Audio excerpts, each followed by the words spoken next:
If there is one thing I've noticed throughout my 20s, it's how easy it is to fall into the trap of living paycheck to paycheck. I mean, more than half of Americans already do. And even in Europe, we're not immune to the same habits: overspending, chasing lifestyle upgrades, and never leaving the space for savings. The tragedy is that once you end up there, it's very difficult to escape. So the real question is, how do we avoid this trap and instead build a life where we're not just surviving, but we're actually thriving? Now, let's be honest. Our generation has it tough. Inflation has eaten into our salaries, housing costs are through the roof, and cars are more expensive than ever.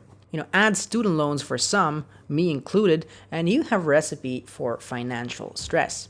We just have to look at the numbers. The average car payment today is anywhere between 500 to 700 euros or even dollars per month. The average rent hovers around 1,000 to 1,500 euros per month, depending on the city you live in. And discretionary spending, even beyond the basics, easily adds another 500 or even more per month. So when you add all of this up, most young professionals are left with nothing at the end of the month. And yet, most of these expenses are choices. I've seen it countless times. People land their first decent paycheck, and instead of building a cushion, they increase their lifestyle to match it. They move into a trendy apartment, buy a flashy new car, and start spending on things they truly don't need. But here's the truth. If your expenses rise with your salary, then you'll never actually build wealth. Here's my story for context. When I became a pilot, I suddenly had a solid income, far higher than what I ever had before. It would have been tempting to level up, and it was tempting to level my lifestyle up immediately. Buy a luxury car, rent, or buy a fancy apartment, or even spend freely while on layovers while I was working. But I didn't. And a lot of my colleagues are actually very guilty of this. They did buy luxury cars that they can't afford. But I didn't. Instead, I kept things simple. I drove a modest car. I still drive a modest car. It's a Fiat 500. And frankly, it gets the job done. I mean, it's a small car. It's easy to park. It gets me from A to B. And frankly, it doesn't even look that bad. It's a pretty cute car. It also has a convertible rooftop. And it didn't cost that much. I didn't even overspend on housing. I mean, I'm still living with my parents until I can. Because most of my friends are doing the same. And it's not really weird to still live with your parents at my age. It will be weird when I'll be 40. So until I can and have the opportunity, I'll just cheap out on that. And I won't overspend on housing. And I also, thanks to all these savings, was able to focus on investing thousands of euros each month into mainly stocks.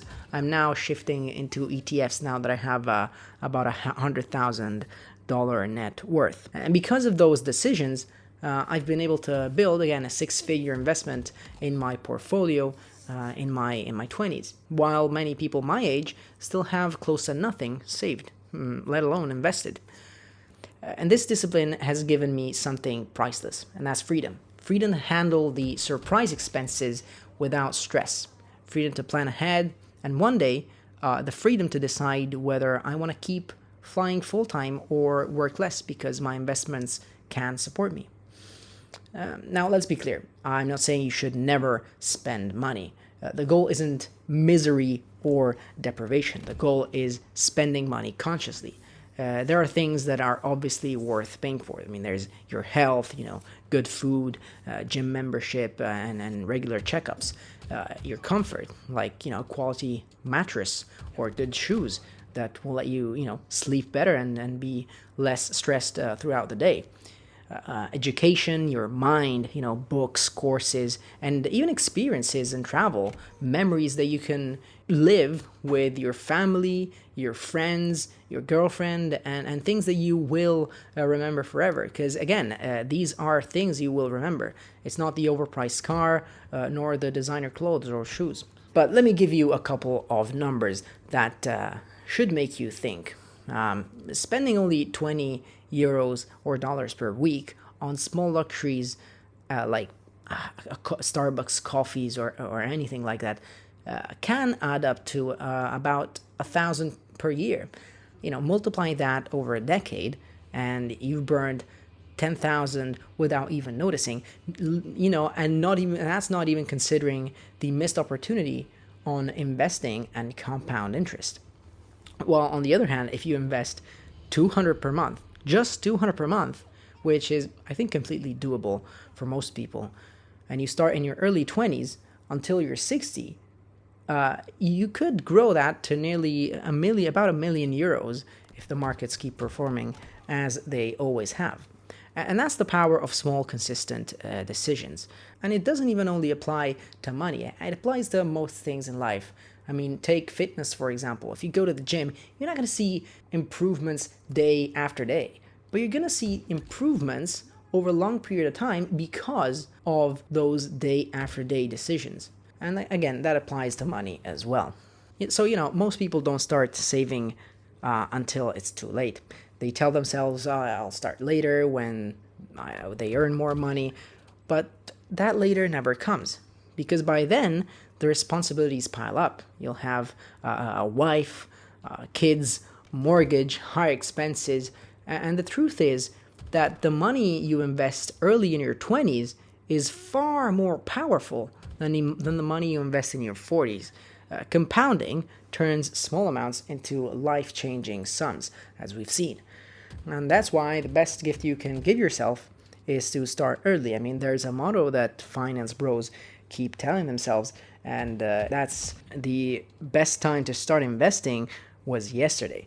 And frankly, it's true. So here's the takeaway.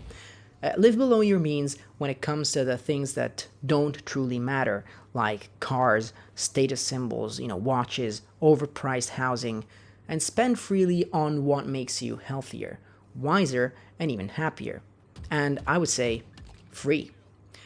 And being cheap in the right places gave me not only just money, but again, freedom, peace of mind, and the ability to look at the future with options. So if you're in your 20s, remember, every euro you save and invest today is a gift for your future self. So you'll thank yourself later, and you might even thank me later. So thank you for listening to this video, and see you in the next one.